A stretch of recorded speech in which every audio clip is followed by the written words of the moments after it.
Big TV భక్తి సమాచారం WhatsApp ఛానల్లో జాయిన్ అవ్వండి. అన్ని విశేషాలు ఎప్పటికప్పుడు తెలుసుకోండి.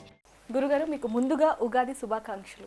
బిగ్ టీవీ ప్రేక్షకులకి ఉగాది అంటే శ్రీ పరాభవనామ సంవత్సర ఉగాది శుభాకాంక్ష తెలియజేసుకుంటూ అందరికీ ఆయురారోగ్య ఐశ్వర్యాభివృద్ధి కలగాలని మన యొక్క ప్రేక్షకులు మరియు మన ఛానల్ కూడా దినదినాభివృద్ధి పొందాలని మనస్ఫూర్తి కోరుకుంటూ అందరికీ మరొకసారి ఈ యొక్క ఉగాది శుభాకాంక్ష తెలియజేసుకుంటున్నాను. శుభమస్తు. నమస్కారం.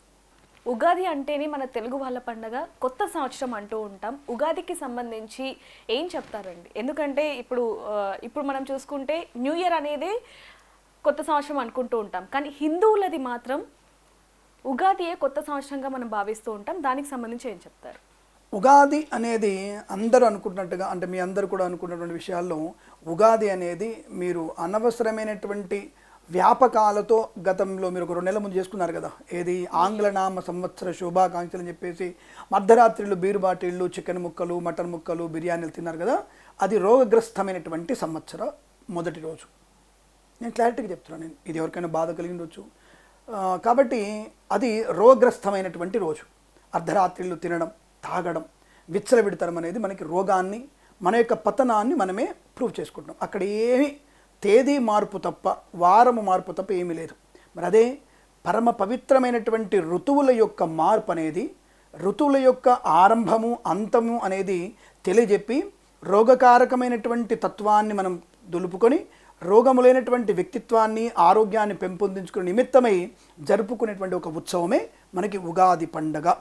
ఉగాది అంటే ప్రారంభమైన రోజు, యుగానికి ఒక రోజు, అంటే ప్రస్తుతం యుగానికి మొదట పెట్టే రోజు, అంటే స్టార్టింగ్ పాయింట్ అని అర్థం.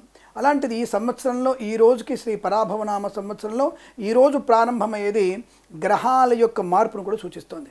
ఋతువుల మార్పు, గ్రహాల మార్పు, కాలము మార్పు, వ్యక్తిగతమైనటువంటి ఆరోగ్య మార్పులు కూడా సూచించగలిగేటువంటి శక్తివంతమైనది నా ఉగాది పండగ మాత్రమే.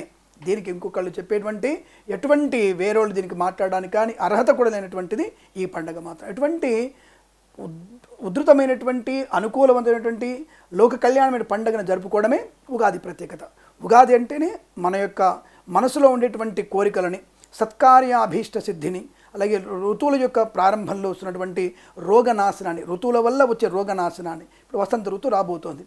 వసంత ఋతువు చిగురు వచ్చే కాలం, అలాగే ఆకులు రాల్చే కాలం కూడా. ఇప్పుడు శశిరంలో ఆకులని రాల్చేసి చైత్రంలో చిగురు మొలుస్తూ ఉంటుంది. ఇక్కడ మనకి తయారయ్యే పదార్థాలు ముఖ్యంగా పులుపు పదార్థాలు, కారం పదార్థాలు ఎక్కువగా ఉత్పన్నం అవుతాయి. పులుపు, కారము, వగరు. అంటే అందరూ అనుకుంటారు మామిడికాయ పులుపు అనుకుంటారు, లేదండి మామిడికాయని వగరుగా చెప్పాలి. వగరు అంటారు దాన్ని. అంటే లేత మామిడికాయ వగరుగా ఉంటుంది. చింతపండు, కొత్త చింతపండు పులుపుగా ఉంటుంది. కొత్త మిర్చి ఇప్పుడు ఘాటుగా ఉంటుంది. ఈ 3 తప్పకుండా పండేటువంటి పంట సమయం ఇది. మిగతా రోజుల కన్నా ఈ రోజులలో ప్రత్యేకంగా పండేటువంటి పంట సమయం ఇది.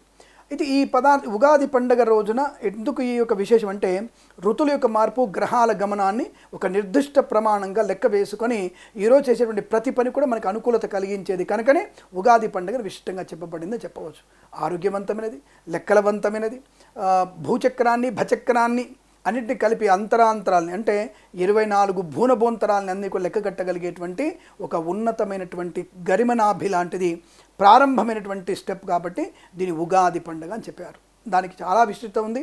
ఈరోజు ప్రారంభించే ఏ కార్యక్రమైనా సత్కార్యమై ఆనందమైన జీవనాన్ని పొందడానికి అవకాశాలు ఖచ్చితంగా ఉంటాయి. ఇది ఉగాది ప్రత్యేకత. గురుగారు, ఉగాది అంటేనే మనందరికీ గుర్తుకొచ్చేది ఉగాది పచ్చడి. అసలు ఉగాది పచ్చడి ఎలా చేయాలి, ఏంటి అసలు? ఒకటి, ఇక్కడ ఇందాక మనం ఒక 3 పదార్థాల గురించి చెప్పుకున్నాం. అక్కడ అంటే తీపి, పులుపు, చేదు, వగరు అనేటువంటి పదార్థాలు చెప్పుకున్నాం. కొంతమంది వగరులో జీలకర్ర కలుపుతారు. నేను కూడా కొన్ని ఛానల్స్లో జీలకర్ర కూడా చెప్పేశాను. అయితే అక్కడ వాళ్ళు కొన్ని విషయాలు హడావుడిగా చెప్పడానికి ప్రయత్నం చేయడం వల్ల జరిగింది ఇది. కానీ ఇక్కడ మీకు స్పష్టంగా చెప్పబడేది తీపి అంటే బెల్లం, అంటే బెల్లము తీపే. పంచదార మనకి ఎప్పటి నుంచో లేదు. అసలు మన సనాధర్మంలో అసలు పంచదార వాడకూడదు మనం. అది కేవలం ఈ యొక్క రావులాట ఉంటాయి కదా, మనకి పెడతారు, వాటిని మిశ్రీ అంటారు, ఉర్దూలో మిశ్రీ అంటారు. అలాంటి పలుకులు ఉంటాయి మనకి, అది వాడాలి. మనకి కండ చక్కెర అంటారు దాన్ని. కండ చక్కెర మాత్రమే మన ఆరోగ్యవంతమైనది. చిన్న చక్కెర మనకి రోగం కలిగిస్తుంది. కండ అంటారు కదా, నవ్వు బోతు అంటారు, కండ అంటారు, ముద్దగా ఉండేటువంటి ఉంటాయి కదా, కరకర కొరికి తిన్న చిన్నప్పుడు. అలాంటి పంచదారని శ్రేష్టమైనది. ఎప్పుడైతే చిన్నగా క్రిస్టల్లాగా చేసినటువంటి పంచదార రోగాన్ని కలిగిస్తుంది. అది అనేక రకాల ఔషధాల తర్వాత రసాయనాలతో తయారవుతుంది. కండ చక్కెర అలా తయారవ్వదు. కండ చక్కెర స్పష్టంగా ప్రకృతి నుంచి వచ్చేటుంటుంది. సరే, ఇక్కడ చెప్పబడింది కొత్త బెల్లము, కొత్త మామిడికాయ, అలాగే చింతపండు, కారము, తర్వాత మనకి అది కుసుమ పుష్పం, అదే మనకి వేప పువ్వు. ఈ వేప పువ్వుని ప్రత్యేకంగా ఎందుకు చెప్తారంటే జీవితంలో వచ్చేటువంటి కష్టానికి అని చెప్తారు, అంటే ఏదైనా ఇబ్బంది వచ్చినప్పుడు చెప్తారు. కానీ ఇక్కడ మనకి జాతక ప్రకారంగా దానికి విలువ ఎక్కువగా ఉంది. అంటే చెప్తాను దానికి మీకు ఎందుకు వేప పువ్వు తినాలనే విషయంలో. యాంటీసెప్టిక్, బాడీలో యాంటీసెప్టిక్ కలిగిస్తుంది. ఒక చిన్న పుష్పము మనకి యాంటీసెప్టిక్ని కలిగిస్తుంది, రోగ నిరోధక శక్తిని బాగా కలిగించేటువంటి విశేషత ఒక పుష్పానికి ఎక్కువ ఉంటుంది. కాబట్టి చింతపండు పులుపుగాను, కారంగా అంటే పచ్చి కారం వేసుకోవాలి. యాక్చువల్గా అది తినలేం కాబట్టి కాస్త ఎండు కారం పొడి వేస్తుంటారు చాలామంది. సరే, అది కూడా వేసుకోవచ్చు. కొత్తగా మిరపకాయలు వచ్చినటువంటి దాన్ని కొద్దిగా కారంగా చిట్లించి వేయాలి, కొద్దిగా వేయాలి అంతవరకే. నాకు తెలిసినంతవరకు మా అమ్మ వాళ్ళు మిరపగింజలు వేసేవాళ్ళు, పచ్చి మిరపగింజలు, ఎండువి కాదు, పచ్చి మిరపగింజలు వేసేవాళ్ళు. కొద్దిగా ఘాటుగా ఉంటుంది కారం అని చెప్పేసి దాన్ని కలిపేవాళ్ళు. అలా మనకి ఈ యొక్క రుచి కోసం చింతపండు, బెల్లము, అలాగే తర్వాత మనకి మామిడి ముక్కలు, తర్వాత మనకి జీలకర్ర, తర్వాత మనకి వేప పువ్వు, తర్వాత మనకి లవణం అంటే ఉప్పు, గళ్ళుప్పు అంటారు దాన్ని, గళ్ళుప్పు. ఈ పదార్థాన్ని మనం ఎక్కువగా దాంట్లో ఉపయోగించి చాలా దాంట్లో కొంతమంది అరటి పండు వేసుకుంటారు, కొంతమంది ఇంకొకటి తేనె కలుపుతారు, కొంతమంది. ఇవంతా కూడా కాదు, కేవలం ఈ పదార్థాలు మాత్రమే ముఖ్యమైనటువంటి పదార్థాలు. వీటిని మాత్రమే వేసుకొని మనం ఈ యొక్క ఉగాది పచ్చడి తయారు చేసుకోవాలి ప్రయత్నం ఉంటుంది.